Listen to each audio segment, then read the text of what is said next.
Man, let me tell y'all something. A lot of times when you read these Supreme Court decisions, your eyes just sort of gloss over. But man, rarely do we get to see these justices duke it out.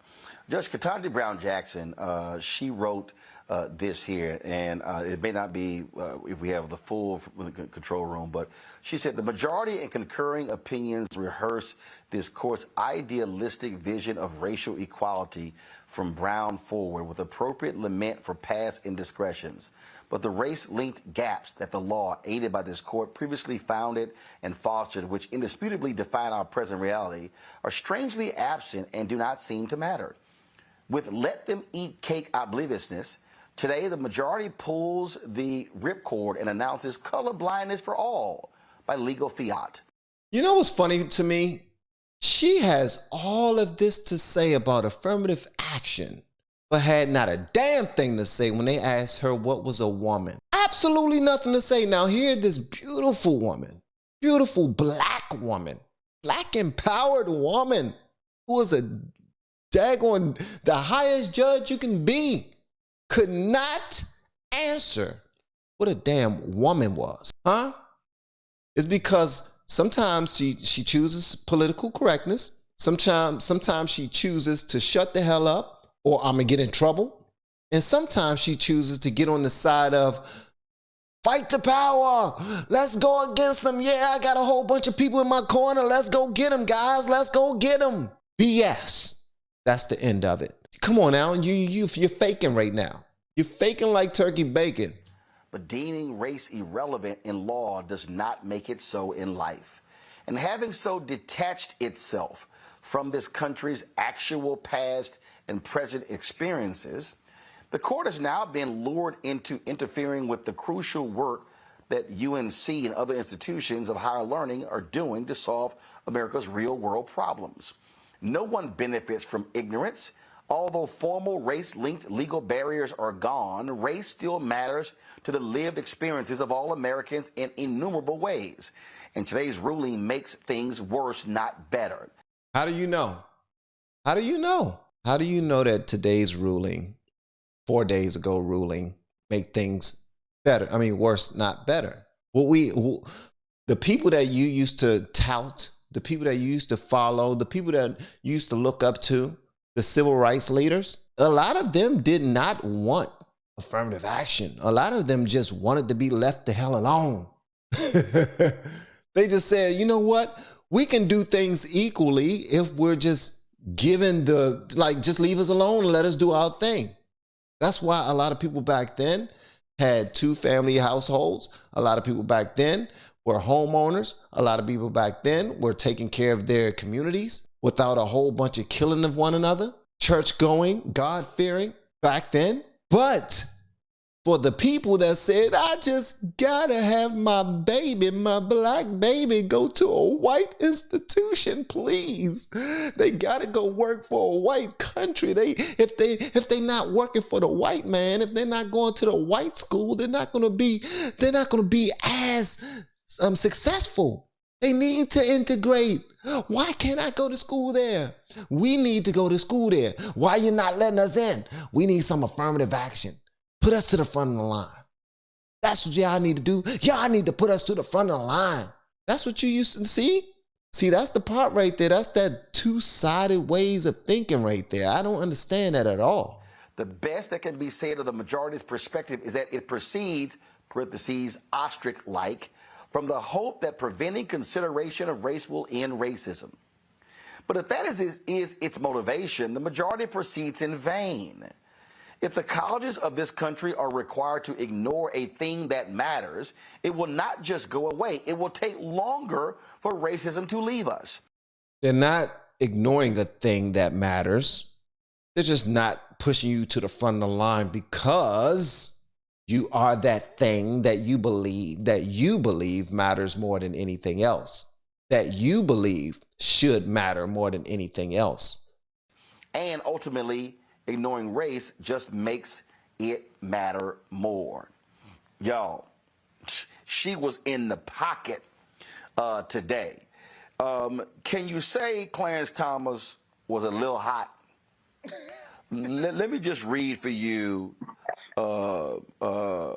let me just read for you. I wonder how many people on the screen right now were blessed by affirmative action. I wonder what their careers are, what they're making, what their salaries are, how they were able to take care of their families, and if they were would have been able to do so had it not been for affirmative action. I will argue that they would be okay if it weren't for affirmative action. But that's just me. John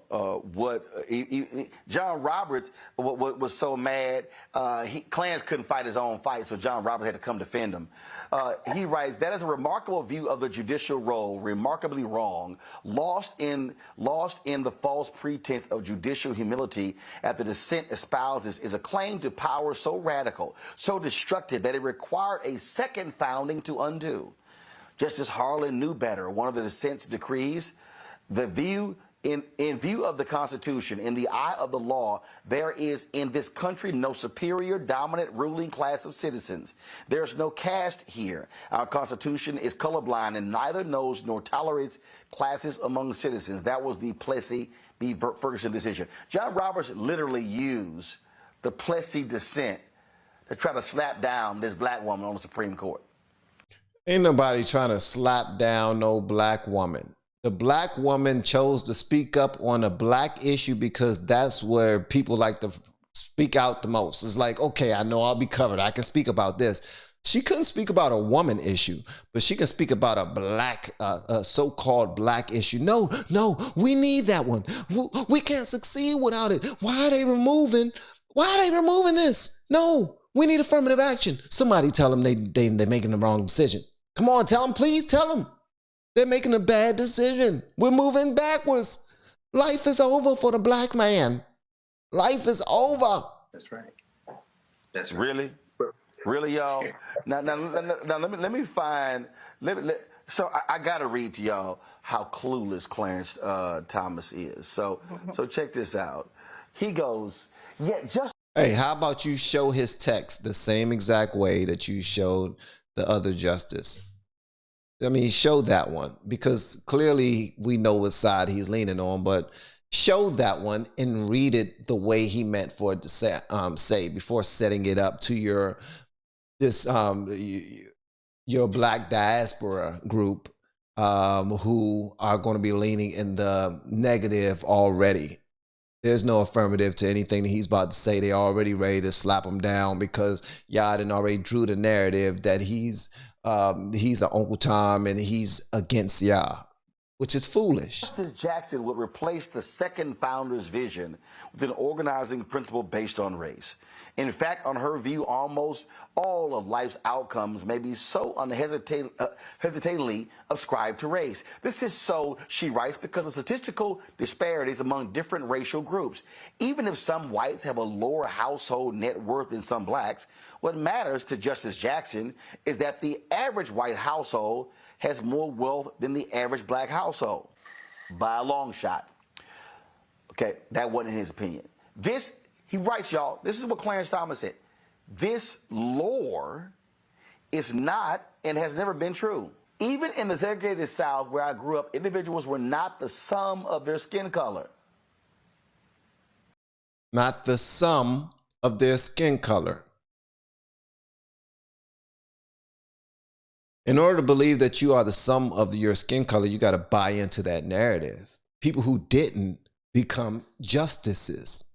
People who didn't become judges and lawyers and become congressmen. People who don't buy into that become successful. People who don't buy into that don't give in to all of the any type of distraction, racial distractions that get in their way, allegedly. Boy, bye. Then as now, not all disparities are based on race. Not all people are racist, and not all differences between individuals are ascribable to race. Put simply, the fate of abstract categories of wealth statistics is not the same as the fate of a given set of flesh and blood human beings. He's quoting Thomas Sowell. Worse still, Justice Jackson uses her broad observations about statistical relationships between race and select measures of health, wealth, and well-being to label all blacks as victims. No, she didn't. Yeah, she did. If she's saying that we need affirmative action, that's saying that we are victims. We are victims that need help to be moved to the front of the line. We are victims that need help to be made successful. We need to go to certain institutions, or else our status will be lowered. Like, we can't go to the HBCUs. All right. Now, why should we have to go to the HBCUs? Well, that's what they're there for, right? I mean, if you're going to call a spade, no pun intended, I mean, go to an HBCU. That way you don't have to deal with affirmative action at all. You can just go thrive amongst the people that you feel more comfortable with. Since race is always an issue, race won't be an issue there, would it? Go there. Have that experience. And become what you want to become.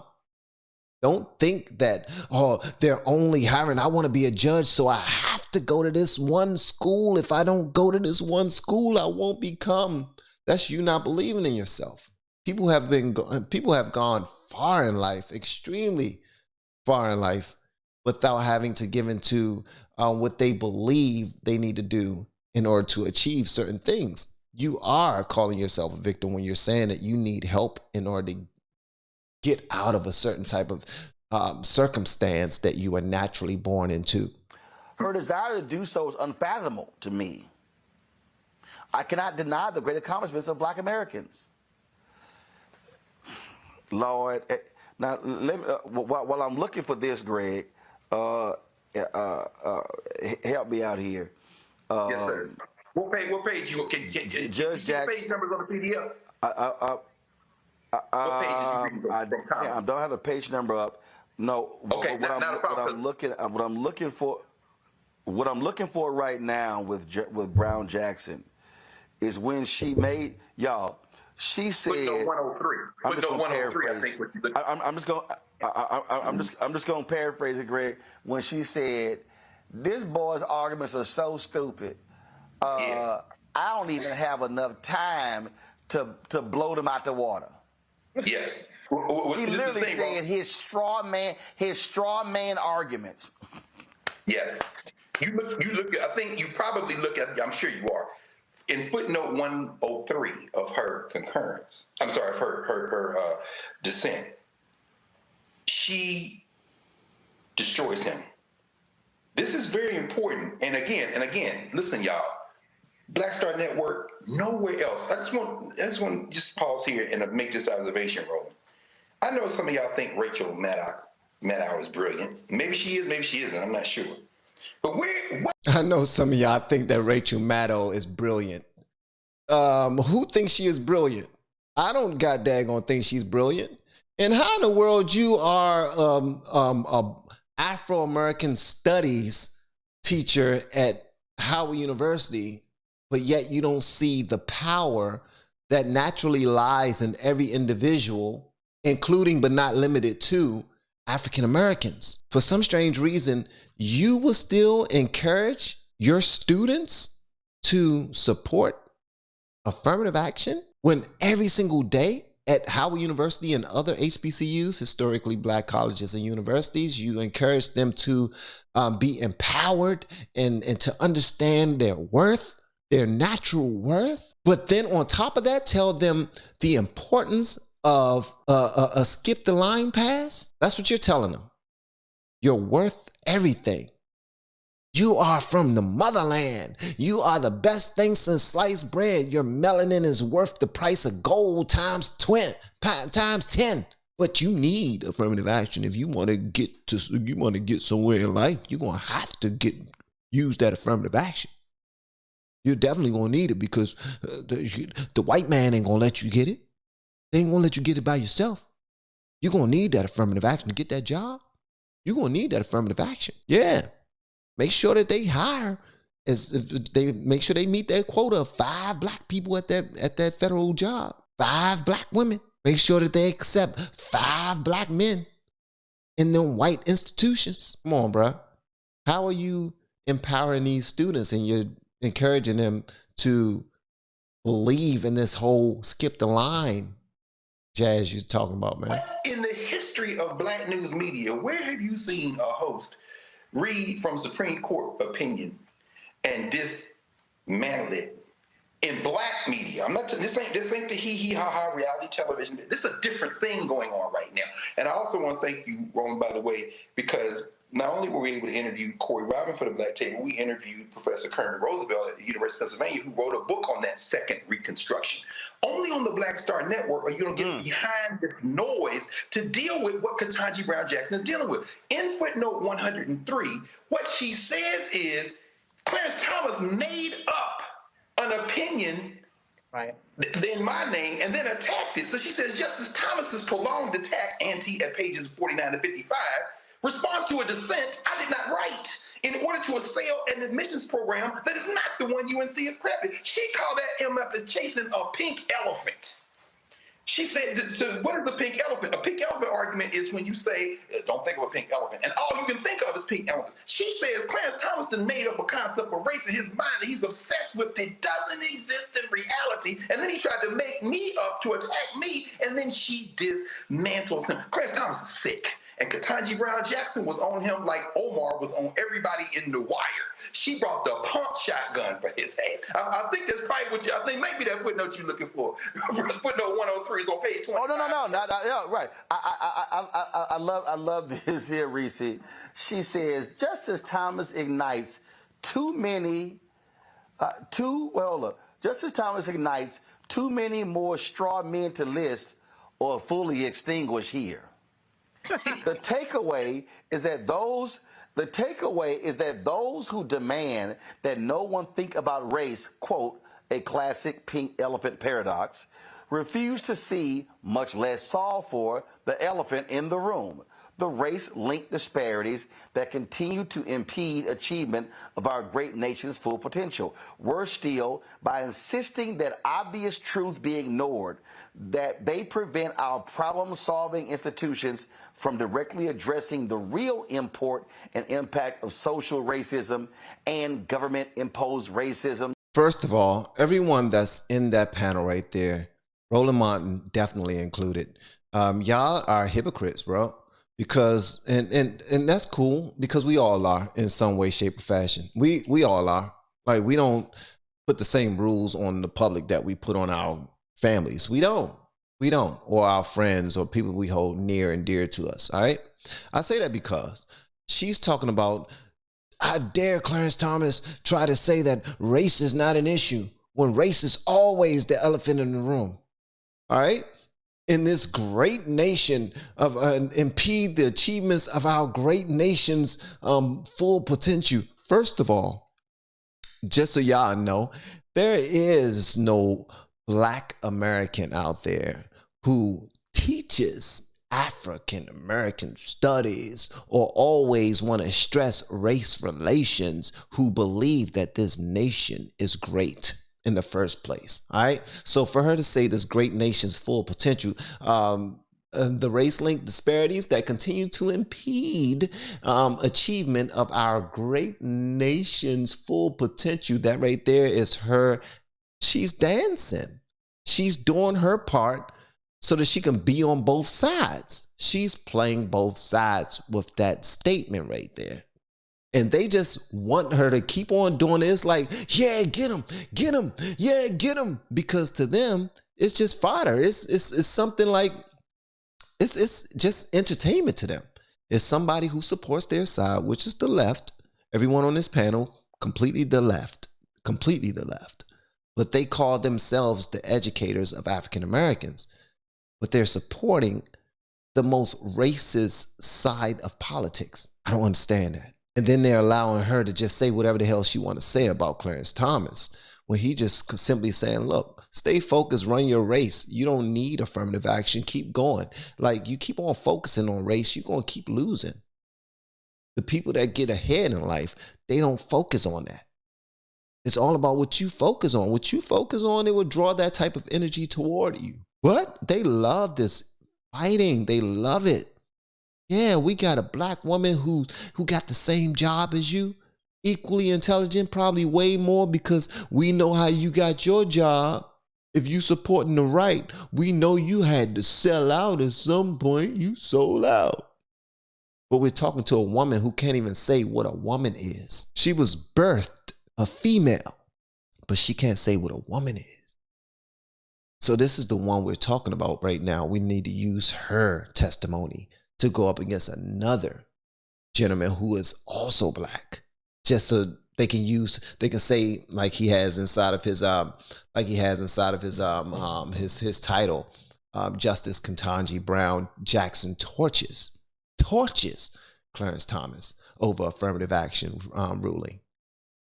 Let's listen to a little bit more of this, because this is a little nuts, man. I don't like the hypocrisy of it all. It's just like, come on, you don't fit in our, we really in the nitty gritty of it all. Like, all the black people come to our parties and our conversations. You're not even invited.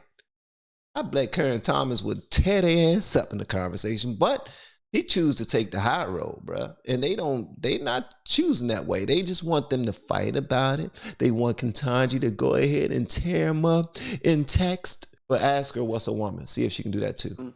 Auntie at 55, Thomas J. concurring, thereby deterring our collective progression toward becoming a society where race no longer matters. I mean, she was like, boy, you just offering straw man arguments that don't amount to nothing, and I just don't even have enough time to extinguish them here. I mean, it's like, we all get into these arguments on social media with somebody who just don't know what they're talking about, and it's just like, we aren't even in the same realm of the conversation. You are on some whole other shit that I don't even have time to properly respond to. But I just have to say, I would be remiss if I didn't say this. Founding farmers, this whole founding fathers, this whole notion that like, oh, we're going against the founding fathers. They own slaves. Damn.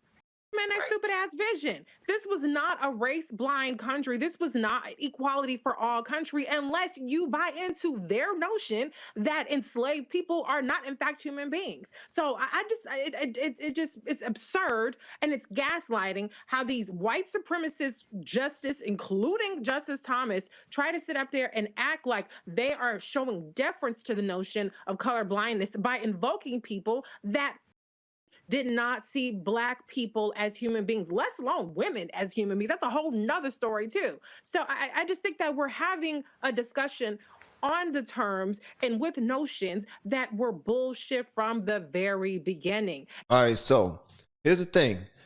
Justice Thomas, does he have his own ideologies that's a little old school, that's a little stale and watered down, and is he seeing things from a lens that you might not ever see things from? Absolutely, probably so. Different generations, different upbringing than you.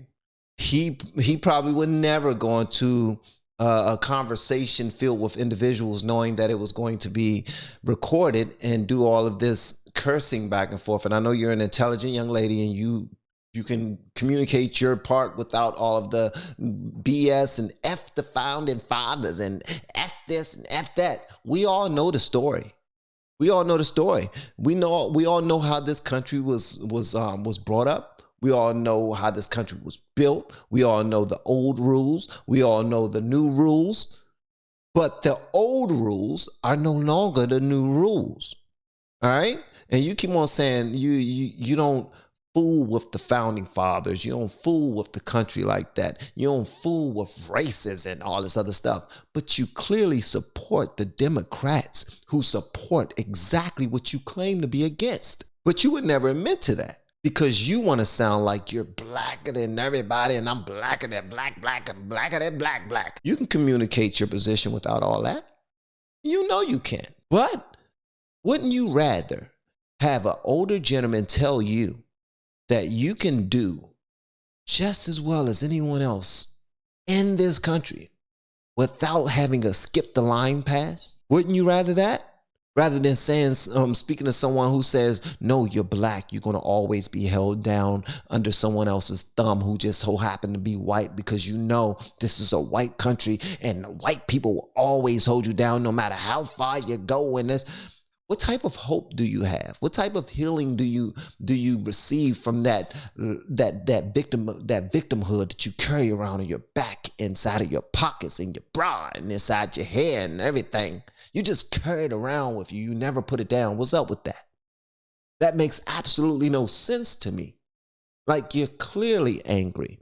You're clearly distraught about something, and you're supporting the wrong side.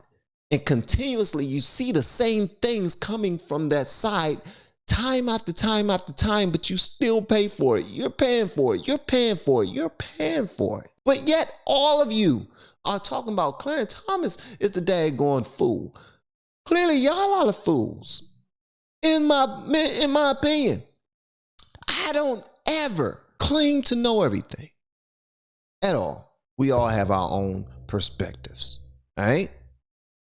And then to try to prove that we're able and we're qualified to be able to have this position, we try to go by our background, by our level of education, by how much work we done in the community, by all this other stuff. Thinking and assuming that the person you're talking to and talking against did not do that as well in their own way. That's the problem I have with individuals who just automatically assume that if someone don't think like them, they are the fools. They are the ignorant ones. They are the confused ones. They are lost in the sauce, can't see the elephant in the room, and all this other stuff.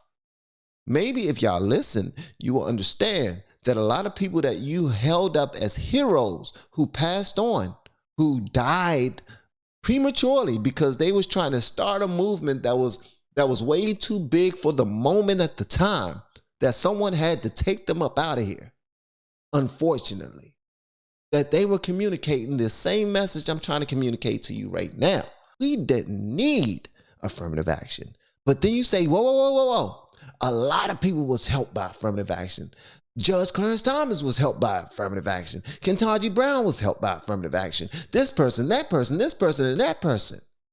And I can go and name as many people that you named that was helped by it, that was not helped by it, and are equally and probably even more successful and are living great lives. So miss me with that BS, man.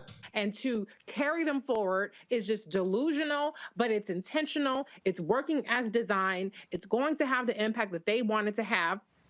The only thing is there's going to be collateral damage with people that they typically wouldn't want to do harm to, which is not Black people. It's the non-white and non-Black people and the women who are white who have benefited greatly from the strides and from the kinds of protections that affirmative action has put in place. But let's all be clear. Black people still had to work 10 times as hard. I remember when I was applying for jobs, moving to the DMV, I took my race off of applications and I immediately started getting more calls back because I bought into the notion of diversity and equity. I'm Black. That's going to help me. So you're saying affirmative action didn't help you? Because that's pretty much what you just now said. We're talking about affirmative action right now. You're talking about racism and white supremacy. You're talking about unfairness. You're talking about not being able to get into a white man's workforce and them seeing that you're Black and them not picking you. Isn't that the opposite of affirmative action? Now you might say, no, it's the same thing because I had to do that in order to survive and get what I wanted. When I took my race off of it, then because I had to remove race from the whole thing, you see? And then when I removed race from the whole thing, and then they called me into the interview and I showed up and that was just so good, they had to hire me because I was so good. And then I had to work 10 times as hard to get to what they wanted to do and get to how far they are. Always comparing yourself to someone of the white complexion. That makes absolutely no sense to me, bro. Run your race. Concern yourself with your own race. Not your race as far as your complexion, but your race as far as how far you get in life, whether or not it's a sprint or a marathon, depending on how you do it. But no, you always want to focus on that one thing that does not matter as much as you think it matters. It's sure and that's only because you haven't gotten far enough to get to know.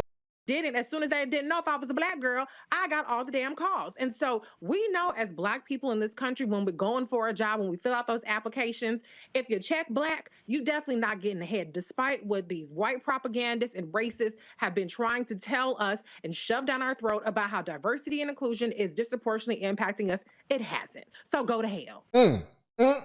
Yeah, you just now taught them, girlfriend.